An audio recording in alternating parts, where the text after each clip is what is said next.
আমাৰ ভাৰতবৰ্ষৰ পৰা যদি এইফালে চাওঁ তেনেহ'লে বহুকেইখন ভাল ভাল দেশ আছে। আফগানিস্তান আছে, তাজাকিস্তান আছে, তুৰ্কমেনিস্তান আছে, ৰাছিয়া, উজবেকিস্তান আছে, কাজাকিস্তান আছে, ইৰাণ আছে, যিবোৰ দেশৰ লগত ভাৰতবৰ্ষই বেপাৰ বাণিজ্য কৰিব পাৰে।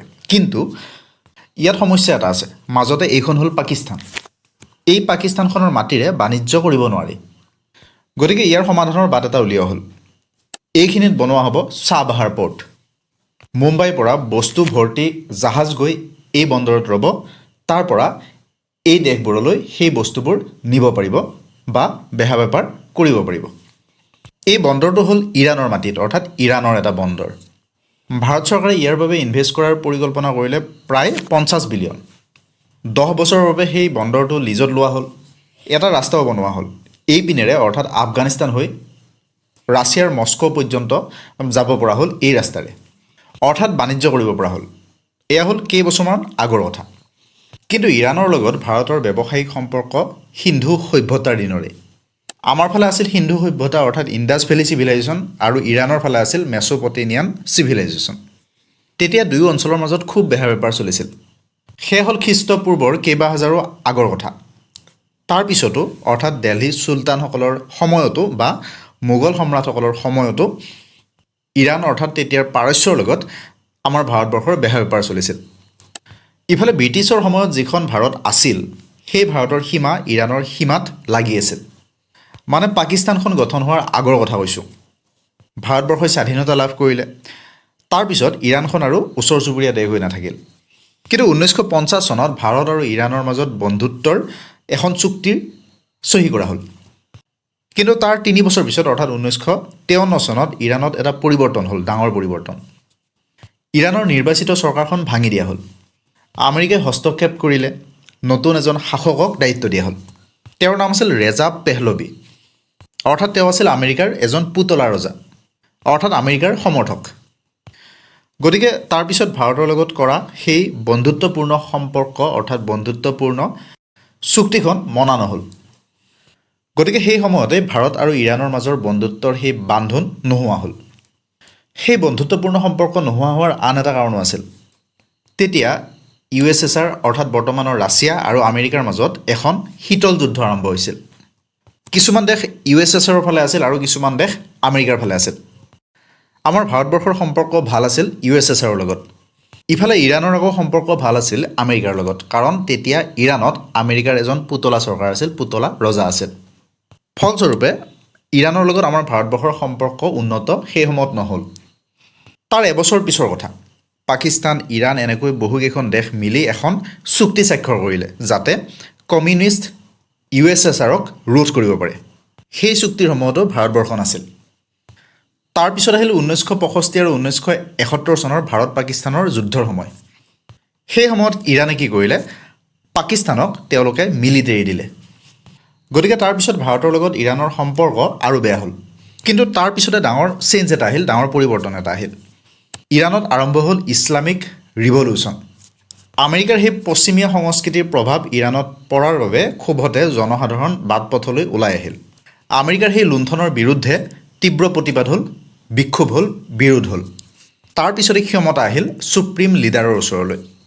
সেই ছুপ্ৰিম লিডাৰজন হ'ল আয়াতুল্লাহ খমেনি। তেওঁ দায়িত্ব লোৱাৰ পিছৰ পৰা ভাৰতবৰ্ষৰ লগত ইৰাণৰ সম্পৰ্ক আৰু বেয়া হ'ব বুলি ভবা হৈছিল। কাৰণ সেই ছুপ্ৰিম লিডাৰ খমেনি আছিল ধৰ্মীয় নেতা। কিন্তু কথাটো তেনেকুৱা নহ'ল। ইৰাণৰ লগত ভাৰতৰ সম্পৰ্ক লাহে লাহে ভাল হ'বলৈ ধৰিলে। সেই আয়াতুল্লাহ খমেনি আমেৰিকাৰ বিৰুদ্ধে থিয় দিছিল। তেওঁ স্বাধীন আন্তঃৰাষ্ট্ৰীয় নীতিত বেছি গুৰুত্ব দিছিল। 1983 চনত ইণ্ডিয়া ইৰাণৰ জইণ্ট কমিশ্যন স্থাপন কৰা হ'ল। আহি পালেহি 1990 চন। পাকিস্তানে কি কৰিলে, তালিবানক ছাপোৰ্ট কৰিলে। সেই সন্ত্ৰাসবাদী সংগঠন তালিবান গঠনত হাত আছিল আমেৰিকাৰো। লাহে লাহে তালিবানৰ উৎপাত বাঢ়িল। ইফালে তালিবানৰ ঠাই আফগানিস্তান, পাকিস্তানৰ সীমাতে লাগি আছে ইৰাণৰ সীমা। গতিকে ইৰাণে ক'লে যে আমি তালিবানক বাধা দিব লাগে, সন্ত্ৰাসবাদী সংগঠন দমন কৰিব লাগে। ইফালে সেই তালিবানৰ বিৰুদ্ধে অভিযান চলোৱাটো ভাৰতৰো খুব প্ৰয়োজন হৈ আছিল। লাহে লাহে তালিবানৰ সন্ত্ৰাসবাদী কাৰ্যকলাপ বাঢ়িছিল। গতিকে এইবোৰ ক্ষেত্ৰত ইৰাণ আৰু ভাৰতৰ মত মিলাত ইৰাণ ভাৰত মিলি তালিবানৰ বিৰুদ্ধে থিয় দিলে। 1993 95 এনেকুৱা সময়ৰ কথা ইৰাণ আৰু ভাৰতৰ মাজৰ সম্পৰ্ক যথেষ্ট ভাল হ'ল। তেতিয়া ভাৰতৰ প্ৰধানমন্ত্ৰী নৰসিম্হা ৰাও ইৰাণলৈ গৈছিল, তাৰ পৰাও আহিছিল। ইফালে অটল বিহাৰী বাজপেয়ীৰ দিনতো বহুকেইখন চুক্তি স্বাক্ষৰ কৰা হৈছিল। বিভিন্ন আলাপ আলোচনা চলিছিল ইৰাণ আৰু ভাৰতৰ মাজত। কিন্তু তাৰপিছত সময় আহিল 2005-2006 সময়খিনি। ইণ্ডিয়াই আমেৰিকাৰ লগত এখন চুক্তি কৰিব লগা হ'ল। নিউক্লিয়াৰ শক্তি উন্নয়নৰ আন আন ক্ষেত্ৰত ব্যৱহাৰ কৰিবলৈ নতুন নতুন টেকন'লজিৰ প্ৰয়োজন হৈ পৰিল ভাৰতক।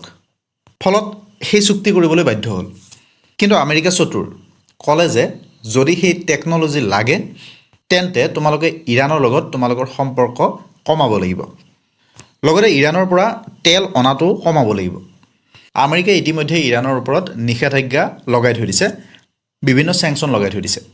ফলস্বৰূপে ভাৰতে ইৰাণৰ পৰা আনিব লগা তেলৰ পৰিমাণ কমাই দিলে।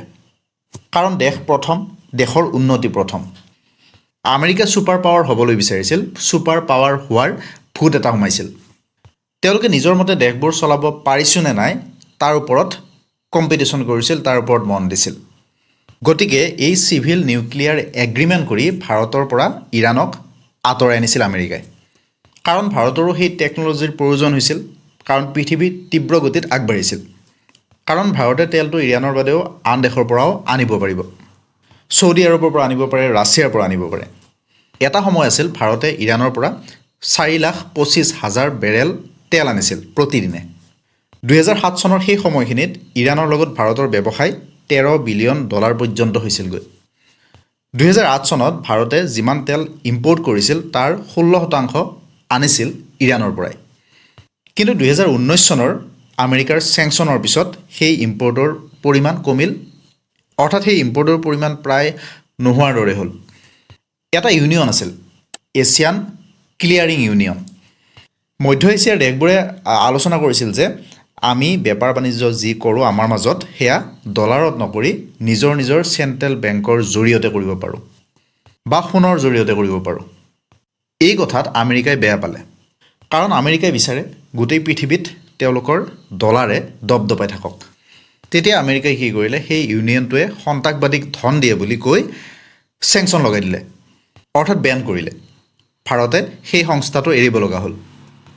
আমাৰ ভাৰতলৈ যদি চাওঁ, প্ৰায় 8,000 ইৰাণৰ ল'ৰা ছোৱালীয়ে ভাৰতত পঢ়ি আছে।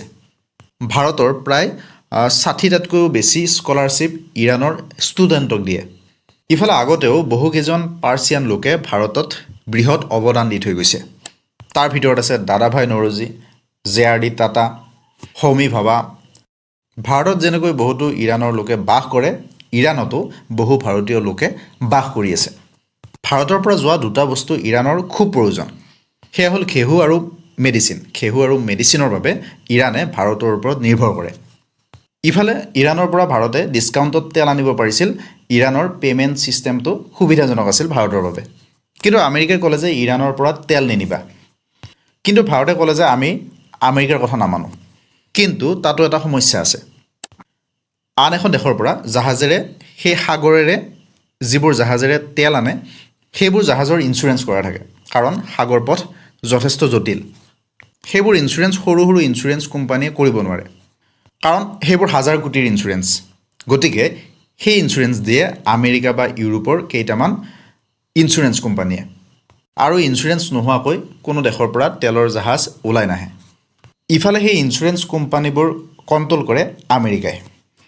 গতিকে ভাৰতেও ইৰাণৰ পৰা তেল অনা বন্ধ কৰিব লগা হ'ল।